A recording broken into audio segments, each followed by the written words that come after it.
তুমি কলেজে আর্টস নিয়ে লেখাপড়া করার কথা চিন্তা করছো, কিন্তু তোমার মনে অনেক সংশয় আছে, অনেক সন্দেহ আছে, অনেক প্রশ্ন আছে।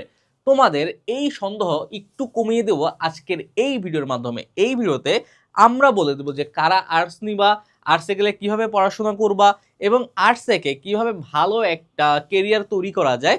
সম্পূর্ণ ওয়েগুলো আজকের এই ভিডিও জুড়ে আমরা আলোচনা করব। ফার্স্ট অফ অল, আর্টসে কারা যাবা তোমরা? আমি আগেও বলেছি, আর্টসে তারাই যাবা যাদের হচ্ছে এসএসসি বেসিক দুর্বল, যারা হচ্ছে গণিত এবং বিজ্ঞান কম আগ্রহী। অনেকে আছে না যে বাবা মার প্রেসারে পড়ে, বা এলাকায় দেখা গেছে সবাই সায়েন্স নেয়, আমিও সায়েন্স নিলাম, সবাই কমার্স নেয়, আমিও কমার্স নিলাম, কিন্তু আমি সায়েন্স আর কমার্সের সাবজেক্টগুলোতে কোনো এনজয়মেন্ট খুঁজে পাচ্ছি না, এটা আমাকে থ্রিল করছে না। সুতরাং আমার এখন এমন একটা সাবজেক্ট দরকার যেইটা পড়ে আমি ভালো করতে পারবো। এখন তো ওই যে আগ্রহ যা ছিল যে পড়ার কাজ টেস্ট করার কাজ টেস্ট করলাম, এখন আমার কি একটু রিয়েলিটিতে ব্যাক করা লাগবে। সুতরাং যারা এই রিয়েলিটিতে ব্যাক করতে চাও তাদের জন্য আর্টস একটা ভালো একটা অপশন। কারণ হচ্ছে তুমি ভাই গণিত পারো না, তুমি বিজ্ঞান পারো না, তুমি কিভাবে সার্ভাইভ করতে পারবে? কলেজের সায়েন্স তো অনেক অনেক অনেক কঠিন, সুতরাং সার্ভাইভ করাটাই কিন্তু কঠিন হয়ে যাবে। এখানে অনেকগুলো বই, প্রথম পত্র, দ্বিতীয় পত্র, অনেক ক্ষেত্রে একাধিক রাইটারের বই পড়া লাগে। আমাদের মতো বোর্ড বই কিন্তু আর থাকছে না, আমাদের একাধিক রাইটারের বই পড়া লাগবে। সুতরাং যদি গণিত আর বিজ্ঞান, বিশেষ করে কেমিস্ট্রির বিষয়গুলো, ফিজিক্সের বিষয়গুলো, হায়ার ম্যাথের বিষয়গুলো তুমি না বোঝো, বা তোমার বেসিক যদি দুর্বল থাকে, আমি সবার আগে বলবো যে সায়েন্সকে তুমি বাদ দাও, তুমি নগদ আর্টসে চলে যাও। কারণ হচ্ছে আর্টসে কোনো বেসিক লাগে না, কোনো কিচ্ছু লাগে না, জাস্ট প্লাগ এন্ড প্লে। তুমি আর্টসের বইটা খুলবা, পড়া শুরু করবা, ইনশাল্লাহ বুঝে যাবা। আর্টসের বই আহামরি অনেক কোনো প্যারা না। অনেকে বলে যে 9-10-এ ভাইয়া পড়ি নাই, আমি কি কলেজে এসে কি আর্টসের পড়ার সাথে কোপ আপ করতে পারবো? অবশ্যই কোপ আপ করতে পারবা, কেন পারবা না? আর্টসের পড়া আহামরি অনেক কিছু না, আর্টসের পড়ার কোনো ম্যাথ নাই, কোনো ইকুয়েশন নাই, জাস্ট রিডিং পড়বা।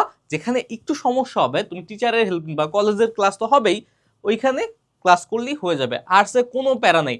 আরেক ধরনের স্টুডেন্ট আছে, আমি হচ্ছে মূলত এই ধরনের স্টুডেন্ট যারা কোচিং করতে আগ্রহী না। দেখো সায়েন্সে কি কি কোচিং করা লাগে। সায়েন্সে যদি বাংলা সেকেন্ড পেপার যদি না পারো, বাংলা সেকেন্ড, তারপর ইংরেজি, তারপর physics, chemistry, biology, higher math,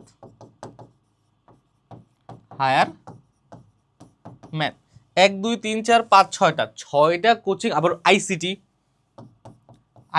60টা coaching তুমি যদি করো, তাহলে কি বুঝতে পারতেছো? যদি 60টা আমি 1000 টাকা করেও ধরি, 60টায় 7000 টাকা কিন্তু চলে যাচ্ছে। আর তোমার হচ্ছে এতগুলা কোচিং করতে কি ভালো লাগবে? তখন আমি ছিলাম, আমি তো ঢাকা রেসিডেন্সিয়াল মডেল কলেজে সায়েন্সে ছিলাম, আমি তখন চিন্তা করছি ভাই আমার পক্ষে এতগুলো কোচিং করাও সম্ভব না, আবার আমার পক্ষে বাসা থেকে এতগুলো টাকা আনাও সম্ভব না। সুতরাং আমি শুরুতেই চলে গেছি আর্টসে। এখন আর্টসে কি প্রাইভেট পড়া লাগে? আমি বলি যে তুমি যদি চেষ্টা করো তাহলে আর্টসে কোনো প্রাইভেট পড়া লাগবে না। আমার কোনো প্রাইভেট পড়া লাগে নাই। ওকে, আর্টসের বিষয়গুলো যেমন বাংলা, ইংলিশ, যদি তোমার হচ্ছে কলেজের টিচার ভালো থাকে তাহলে তো পড়া লাগবেই না। আর যদি ভালো না থাকে, জাস্ট একটা অনলাইনে কোর্স কিনে রাখলে বা ফ্রি রিসোর্সগুলো ব্যবহার করলেই হয়ে যাবে। কিন্তু এই ক্ষেত্রে তোমার একটু চেষ্টা করলে, আর যদি প্রাইভেট পড়ো, জাস্ট ইংরেজি আর আইসিটি, এই দুইটা প্রাইভেট পড়লেই কিন্তু হয়ে যাচ্ছে, দুইটা প্রাইভেটে হয়ে যাচ্ছে কিন্তু। ওকে, আর প্যারা নেওয়া লাগতেছে না, কারণ তোমার তখন ফোকাসই থাকবে ইংরেজি, আইসিটি। আর দেখো সায়েন্সের ক্ষেত্রে মেইন ফোকাস থাকে কিন্তু physics, chemistry, biology, higher math, এই পিসিএমবি, এই 4টা সাবজেক্ট মেইন ফোকাস থাকে, তারপর অন্যান্য ফোকাস। আর তোমার কিন্তু এই 4টা সাবজেক্টের ফোকাস নাই, তোমার ইংরেজি, বাংলা, আইসিটি 3টা সাবজেক্ট ফোকাস। সুতরাং কোথায় 7টা প্রাইভেট পড়া লাগবে, কোথায় 2টা বা 3টা সর্বোচ্চ, বা না পড়লেও হবে, এইরকম। এখন দেখো, এই কারণে যারা কোচিং লাইক করো না তারা অবশ্যই অবশ্যই আর্টসে যাবা। যাদের একটু ফিনান্সিয়াল কন্ডিশন একটু খারাপ বা একটু কম, বা চাচ্ছ না যে বাবা মায়ের উপর অতিরিক্ত প্রেশার দিতে আমার মতো, তোমরা অবশ্যই আর্টস নিয়ে একটু ভাববা।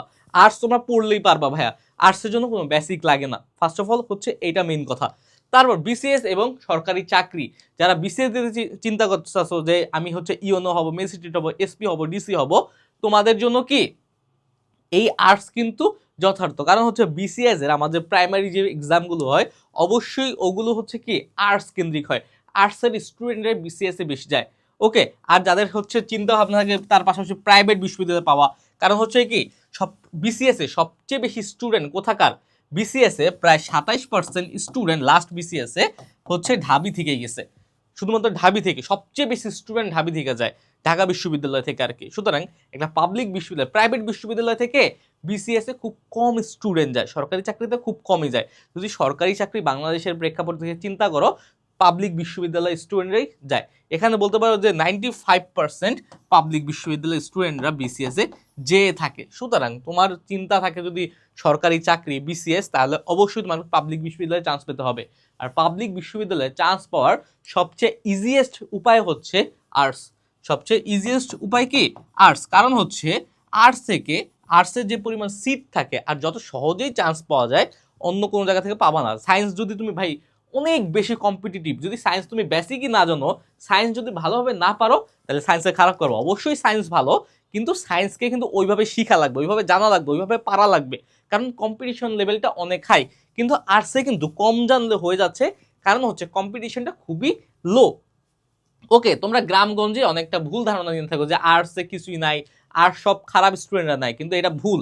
এই কারণে গ্রামগঞ্জ থেকে ভালো জায়গায়, ভালো একটা চাকরিতে, ভালো একটা পাবলিক বিশ্ববিদ্যালয়ে কম স্টুডেন্ট কিন্তু যায়। কিন্তু হ্যাঁ, কম স্টুডেন্ট বলতে যে সবাই যায় না, কিন্তু যারা যায় তারা হচ্ছে কি, যারা আর্টস নিছে, গ্রামগঞ্জ থেকে আর্টস নিয়ে ভালোভাবে লেখাপড়া করছে তারাই যায়। যারা গ্রামগঞ্জ থেকে সায়েন্স নিয়ে লেখাপড়া করে তারা কিন্তু ভালো কোথাও যেতে পারে না নর্মালি।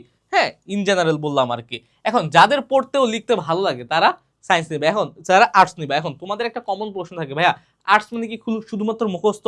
অবশ্যই না ভাইয়া, আর্টস মুখস্থ। আমি সবসময় বলি আর্টস মানে হচ্ছে কনসেপ্ট ক্লিয়ার। আর্টস মানে হচ্ছে কনসেপ্ট ক্লিয়ার।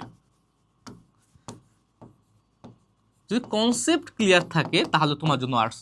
আর কনসেপ্ট ক্লিয়ার মানে কি, একটু বইটা পড়া, বইটা জায়গায় জায়গায় পড়া, যেখানে সমস্যা টিচারের হেল্প নেওয়া, হ্যাঁ, ফ্রি রিসোর্সের হেল্প নেওয়া, এই হচ্ছে আর্টসের মেন জিনিস। আর্টসে কিন্তু কোনো মুখস্থ বিষয় নাই। তুমি যদি কনসেপ্টটা বুঝতে পারো, আর্টসের পরে একদম সহজ। আর লিখার একটু প্র্যাকটিস করা লাগবে, কারণ হচ্ছে আর্টস অনেক লিখা। এই হচ্ছে বেসিক আইডিয়া তোমাদের আর্টস সম্পর্কে। তোমরা যদি হচ্ছে বিজ্ঞানে ভালো না বুঝো, বা হচ্ছে তোমার যদি বিজ্ঞান বা গণিত যদি ভালো না বুঝো, তারপর যদি কোচিং ভালো না লাগে, যদি আর্থিক অবস্থা ওই লেভেলের ভালো না হয়, তোমার যদি 60টা কোচিং করার ইচ্ছা না থাকে, তাহলে আমি অবশ্যই তোমাকে বলবো তুমি আর্টসের দিকে মুভ করো। তোমার মেন্টালিটি আর্টসের দিকে নাও, আর্টস নিয়ে একটু ঘাটাঘাটি করো, ইনশাল্লাহ তুমি একটা ভালো একটা ফিডব্যাক পাবা। তোমার যেই সব বড় ভাই বোনেরা আর্টস থেকে ভালো একটা বিশ্ববিদ্যালয়ে গেছে, ভালো একটা চাকরি পেয়েছে, তাদের হেল্প নাও, তারা তোমাকে অবশ্যই ভালো বুদ্ধি দেবে। ওকে, তাহলে আজকের এই ভিডিওটা এই পর্যন্তই। আবার দেখা হবে, সেই পর্যন্ত সুস্থ থাকো, ভালো থাকো। আসসালামু আলাইকুম। আর একটা কথা, যদি কারো সমস্যা থাকে আমার সাথে যোগাযোগ করো। ওকে, ওকে, বাই।